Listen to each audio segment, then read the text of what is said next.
So I'd like to spend 10 minutes just talking about small cells. No doubt you've heard the term small cells or densification. And I'd like to spend a little bit of time saying why this is going to happen. When we say small cells, what do we mean? What do they look like? How do they work? And finally, the role that councils are going to play in 5G and small cells. I think it's sort of fair to say from our point of view that unless councils are playing active, supportive roles, small cells, densification, and ultimately 5G won't work in the way it should in the UK. So it'll be really important that councils are kind of active players in that space. Okay, so just very briefly, as Caroline and Mark mentioned, Mentor has been working in the telecoms industry in the UK for the last 30 years. Focused on running complex programs. We've worked with all the people you'd expect us to work with, the mobile operators, fixed operators, and all their infrastructure partners. We've worked on the launch of 3, the launch of Virgin Media, numerous fibre rollouts, and over the last few years, a number of small cell and 5G trials. So it's an industry we know really well. So as Mark said, historically, mobile coverage up to and including the 4G world was provided by cell sites, often called macros, typically big sites on the tops of buildings or large standalone sites, and they might be anything from a few hundred meters to several kilometers apart. That was fine for 4G, but if we want to launch 5G and do all those great things that Mark was describing, we're going to have to add a lot of new sites. And typically what we're going to see is small cells on street furniture down at the hundreds to tens of meters of distance. So if you walked around central London today, you would see cell sites often 50 meters or less apart. That the amount of users, the amount of traffic has forced, even in a 4G world, operators to add lots and lots of new sites.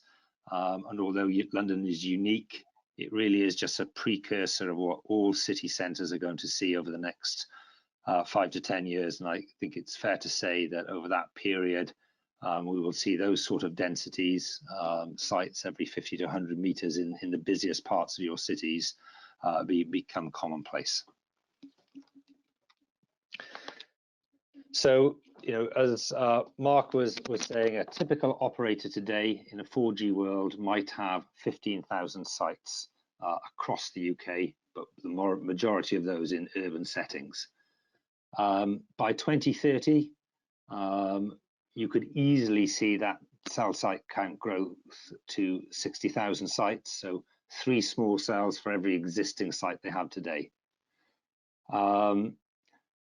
Forecasts, as you would expect at this point in an emerging technology, are quite wide and varied.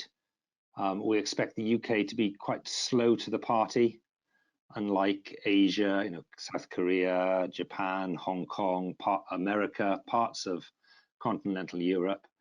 A bit like the full fibre journey, we're going to see, I think, the UK be quite slow to the party in terms of densifying than those markets. But we expect by the mid-2020s, the demands of the market, the demands of the spectrum they're trying to deploy, mean that we're going to see significant pickup in those cell sites. So although the absolute count is uncertain and the timing is uncertain, the direction of travel isn't. And I think it's fair to say by 2030, we will see an explosion in small cell growth in your cities. Just want to pause at this point and just mention Wi-Fi. A lot of you might have already rolled out kind of Wi-Fi coverage in your cities. 5G is not a replacement to Wi-Fi. It's not an alternative to Wi-Fi. It's a complement to Wi-Fi. Will still continue. Wi-Fi technology will continue to evolve and get better, but 5G brings a lot more spectrum and some features that around latency and security that Wi-Fi can't provide. and will become a very important complement to Wi-Fi in your cities. Definitely not a replacement or an alternative. So what do they look like? Well, they can vary in size from a kind of something the size of a small laptop on top of a phone box or attached to a piece of street lighting. They can be on standalone poles, and the biggest ones, called micros, can be probably the size of a suitcase and sit on top or the sides of buildings. So a large variety of form factors and capabilities, but much smaller than your typical cell site today. Just to talk about, small cells is as a concept is much used, but actually when it comes to a small cell network, there are four important components that have to be in place to make the solution work. The first one is the equipment itself, the box that you saw on the previous charts. That technology, as all mobile technology does, is evolving very fast, and increasingly in relatively small devices, you're going to see technology that can support 4G and 5G and Wi-Fi in the same box, lots of spectrum, and typically multiple operators. So over the next 5 to 10 years, those boxes might not get smaller, but what they can do will get more and more powerful. And actually, it's a relatively mature technology. It's widely deployed across Asia and parts of America. It's well understood. And actually, ultimately, it's going to be the easiest part of the 5G solution is the actual kind of technology and box itself from the likes of Huawei, Nokia, or Ericsson. The other components, 2, 3, and 4, which I'm going to talk about now, are actually the hard bits to get right, and the bits where the council becomes very, very important. The second piece will be the site that actually these small cells are going to deploy on. It's typically going to be a piece of existing street furniture, such as a lamppost or traffic signal, or a standalone dedicated small cell pole. Not all street furniture is important. If you've got a city with 10,000 lampposts, probably 500 of them or 5% of them are likely to be important because they have the right height, they're in the right place, and that they're suitable. So we're not talking about putting small cells onto every lamppost in your city or every traffic piece of traffic furniture. It's roughly, our estimates at the moment, with 500 of those sites in a typical city, you're probably starting to get good coverage. But what is important is the features of those. So the taller they are, the better, because the cell signal can go further, and line of sight is important. So lampposts at the top of hills, lampposts that aren't surrounded by trees, lampposts on the outside rather than the inside of bends on roads, all will be more and more important. Alongside the lampposts and the small cell itself, the other piece, as Mark was talking about, will be fibre. So you can get the radio signal back to the internet and connect that. And also you'll need power, item 4, to power those small cells. Often in mobile planning, the forgotten piece of the jigsaw. Obviously, lampposts would typically have power to them already, so it'll be you need to find the way of actually making sure that the power that supports those lampposts can also support the power needs of those small cells. As I said, if you it's actually quite straightforward to predict where those cell sites will be deployed. This is a city in the Midlands, where the blue is the CityFibre fibre footprint and the red are existing cell sites. And you can predict with some relatively straightforward radio planning where those small cells will be needed. The red are high footfall areas like football stadium, arenas, shopping centres, transport areas in orange and red, railway lines, roads and junctions, and also kind of shopping malls, business parks, light industrial areas. So You can take your city and with a degree of confidence, you can forecast where that small cell demand will come, and therefore which of those of your street assets, street furniture, are going to be really important in supporting 5G needs. So what we are going to see, and I think what is different and something we haven't seen before, is actually a whole new supply chain come together to make small cells work. A group of people across the UK who haven't worked together widely in mobile to date. The council themselves, who will be fundamental to enabling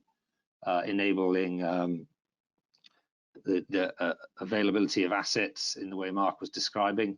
The mobile operator themselves, so one of the 4 players in the UK, or somebody or an intermediary like a WIG or an Ontix or a Freshwave, who might be offering a neutral service on behalf of those operators. The fibre providers, so people like CityFibre, but also your street lighting contractors. So whoever you have typically maintaining your street lighting or traffic infrastructure today will have to play an important part, because they're the contractors who can work on those lampposts to either upgrade them or to deploy small cells or to replace the infrastructure, who can work on live power in the streetway in terms of having the authority and the ability to do that. And obviously the small cell manufacturer. So a group of players who've never worked together before. And if we're going to roll out a couple of 100,000 of these sites over the next 5 to 10 years, then we're going to have to get very slick at it. It's going to need to be low cost, because the operators, to be able to afford it, can't afford to be paying tens of thousands per site to get them live. It's going to be simple. We can't be kind of piecing together site by site, lamppost by lamppost, separate connectivity. So it's all going to have to be a very simple end-to-end slick process. It's going to need to be quick. Can't take a year to get a small cell live. I want to be able to order a small cell and deploy it in weeks, not months or years. And ideally, I'd like it to be harmonized. It's going to be really difficult to do this at pace if I have to do bespoke deals, council by council, fibre provider by fibre provider, lighting contractor by lighting contractor. I'm going to have to try to find a standardized end-to-end solution that's going to work at scale and predictably.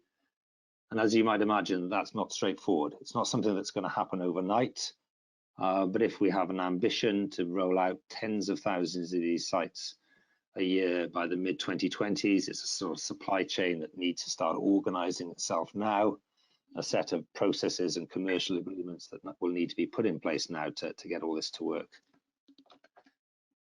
So I'd just like to kind of leave you then with some questions to ask yourself as councils as you look at 5G and the needs and the opportunities it places on your city. So first, what is your objective? I think historically, when boroughs in London started to commercialize their street lighting and street infrastructure, they saw this as a great source of direct revenue. How can I charge the maximum revenues for people who want to put stuff on my lamppost as possible? They sold concessions to the highest bidder, and actually very little happened. And I think that's the reality, that if you're looking at your street furniture as a source of direct revenue into the lighting functions, then very little is going to happen. The pricing will be pricing in the thousands of pounds per site will mean that it'll be too expensive for large scale deployment. I think the current view of cities who've got very ambitious, kind of modern connectivity views of their cities is the value comes from having a hyper-connected 5G enabled city, not from the revenue directly with the lampposts. And those cities will be charging in the low hundreds of pounds of rental per site per year to get those sites deployed on, and we'll be making it as easy as possible for the likes of CityFibre or the operators to do that. And those cities will see rapid uptake, and that's what we've seen in Asia. That's what we've seen in forward-thinking cities in the States who've enabled connectivity to happen. So first question is, what is your objective and what's the commercial model you want to adopt? Second question is, not all assets are the same. If you've got 10,000 lampposts, a few thousand traffic signals, which are the important ones? Which are the ones that I'm going to need in the sites where this is going to happen first? How can I predict that?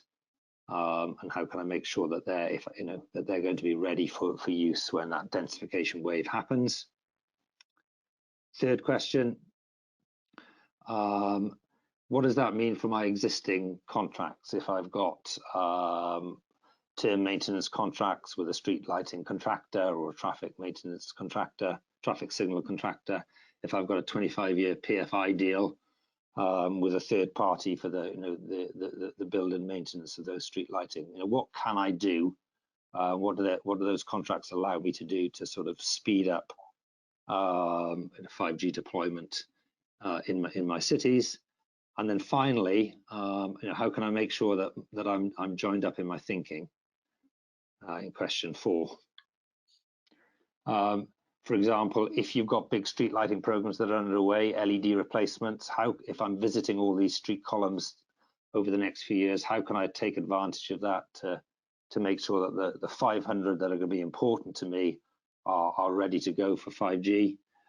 If I'm coming up to renewal of my street lighting contract, how do I want to change the terms of that renewal to make sure I can do whatever I want to do around 5G? Or if I've got other programs, street decluttering, car charging deployments that are putting new ducts and new infrastructure into my streets, how do I leverage those to make sure I'm ready for the demands that 5G are going to place on my city?